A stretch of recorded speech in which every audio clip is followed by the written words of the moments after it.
Mendiskusikan nilai. Ketika pertama kali masuk ke kelas PK Pera di Sekolah Menengah Panta Martin Lakso, saya tidak yakin dengan apa yang saya temukan. Saya telah mendengar bahwa guru matematika di sekolah ini, dengan rambut pirang yang hampir menutupi telinganya, tidak lagi memberikan tes. Anak-anak kelas 10 duduk di ruang kecil yang ada di kelas dan terlihat santai. Saya tidak sadar kalau PK memberi pelajaran singkat di pagi itu. Setelah memperkenalkan saya dan beberapa pengunjung lain, dia membiarkan siswanya begitu saja dan mereka tahu persis apa yang harus dilakukan. Selama pelajaran berlangsung, hampir semua siswa membuka buku catatan mereka beserta buku matematika mereka saat mereka berusaha menguasai area matematika yang berbeda. PK berkeliling kelas, mendatangi dan bercakap-cakap dengan siswa mereka. Saya meminta satu siswa kelas 10 untuk menjelaskan sistem yang digunakan PK. Bagaimana setiap orang tahu apa yang harus dikerjakan?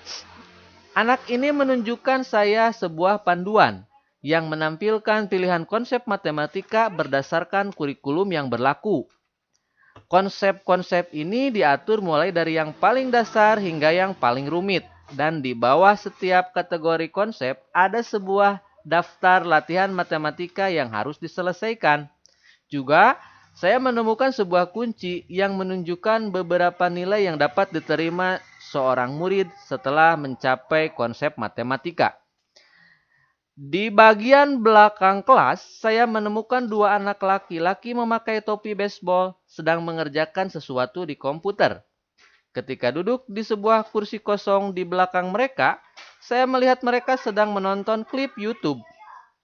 Namun, video tersebut tidak berhubungan dengan matematika, melainkan sebuah pertandingan Ultimate Fight Club.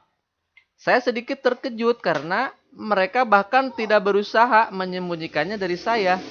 Dan saya bertanya kepada salah satu anak tentang tingkat kebebasan semacam ini. Dia berkata kepada saya bahwa PK mempercayai mereka untuk melakukan apa yang perlu dilakukan. Pada saat itu remaja laki-laki itu berkata, dia tidak suka matematika. Dia senang berselancar di YouTube. Pekerjaan yang tidak diselesaikan selama pelajaran dan dapat dikerjakan di rumah. Di kelas matematika PK tidak ada pekerjaan rumah, setidaknya sesuai pola pikir tradisional. Seorang siswa di kelas matematika bisa secara hipotesis menghindari pekerjaan rumah apapun selama 7 minggu penuh. Namun ada konsekuensi logisnya bahwa setiap siswa tersebut hanya punya lebih sedikit waktu untuk menuntaskan soal. Dan dengan demikian, waktu yang dimiliki untuk menguasai konsep matematika dari yang paling dasar hingga yang paling rumit akan semakin terbatas. Selama 7 tahun terakhir, PK telah mengembangkan sistem ini di mana siswanya secara konstan menilai diri mereka sendiri. Setiap 6 atau 7 minggu sekali, periode penilaian sekolah di Finlandia secara umum, siswanya akan bertemu dengannya secara individual dalam satu konferensi singkat selama 5-10 menit, di mana mereka akan menyepakati satu nilai akhir bersama. Biasanya, pertama-tama siswa akan mengajukan suatu nilai, dan menurut PK, normalnya memiliki perkembangan siswa tersebut secara akurat. PK menemukan bahwa begitu dia menerapkan sistem jenis ini, nilai yang diperoleh tidak kalah akurat dengan metode tradisional, yaitu dengan merata-rata nilai tes. Sebagai guru, saya paling terkesan dengan bagaimana PK telah melibatkan siswanya dalam tugas dan penilaian. Dua wilayah yang secara tradisional masih eksklusif berada di tangan para pendidik. Di bagian sebelumnya yang membahas strategi membuktikan pembelajaran, fokus pada topik sebuah penilaian, kali ini kita menggeser pandangan kita ke subjek penilaian dan kekuatan strategi mendiskusikan nilai dengan para siswa. Di sekolah negeri Finlandia, saya sering mencuri dengar beberapa rekan guru saya sebelum membagikan rapot di akhir semester bercakap-cakap dengan setiap siswa mengenai nilai mereka.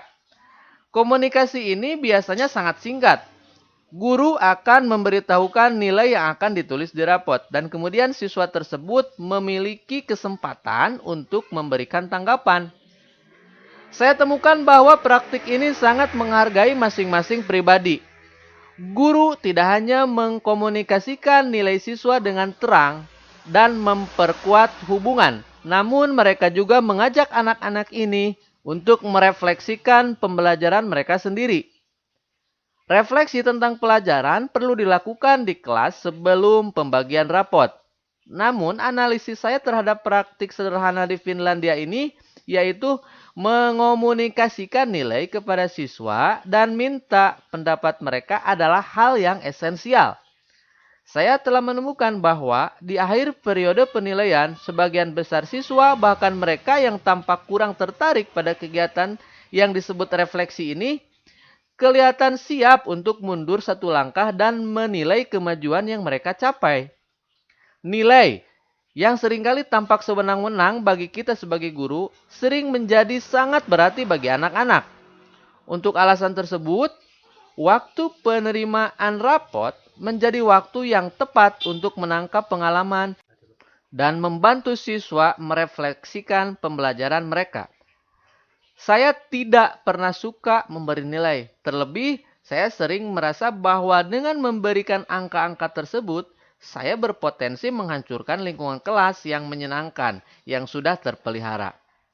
Salah satu masalah utama adalah bahwa banyak siswa tampaknya menghubungkan harga diri mereka dengan nilai mereka terima. Nilai yang bagus, anak yang pintar, nilai jelek, anak yang bodoh. Sebagai seorang dewasa, kita tahu kalau itu konyol. Tentu saja nilai tidak mengatakan siapa diri Anda yang sebenarnya. Tetapi memberi nilai, setidaknya bagi kebanyakan guru seperti kita, merupakan masalah yang tidak bisa kita hindari begitu saja. Saya harus akui bahwa dalam pengajaran di kelas, saya kurang mampu menghadapi isu ini dengan baik. Bahkan setelah melihat contoh yang baik dari rekan-rekan guru Finlandia. Saya sering merasa tidak nyaman membahas nilai dengan siswa saya. Jadi saya jarang sekali memulai pembicaraan tentang hal ini dengan mereka. Saya akan memberi nilai, mencetak rapot, memberikannya kepada para murid, dan berharap mereka tidak akan terlalu kecewa dengan nilai akhir tersebut. Saya heran bagaimana pengalaman saya sendiri sebagai siswa di sekolah negeri dan swasta di Amerika berhasil memengaruhi pemikiran saya tentang penilaian ini. Selama bertahun-tahun bersekolah di Amerika Serikat, saya tidak dapat mengingat satu contoh di mana guru saya meluangkan waktu sekitar 1 menit untuk secara individual membahas nilai saya dengan saya. Saya pikir ini relatif lebih mudah untuk diatur pada saat siswa melakukan kerja mandiri di kelas sebagai contoh. Namun entah bagaimana saya tidak dapat mengingat kalau itu pernah terjadi. Apa yang saya ingat baik adalah ketika saya mendiskusikan nilai dengan orang tua saya, yang meskipun baik ini tidak cukup. Saya pikir saya akan mendapat lebih banyak manfaat setelah berbincang singkat dengan guru saya. Di masa depan, saya ingin mendiskusikan nilai dengan siswa saya. Pekka Pera dan guru Finlandia lain telah menunjukkan kepada saya mengapa ini merupakan usaha yang layak, bahkan meskipun terasa tidak nyaman.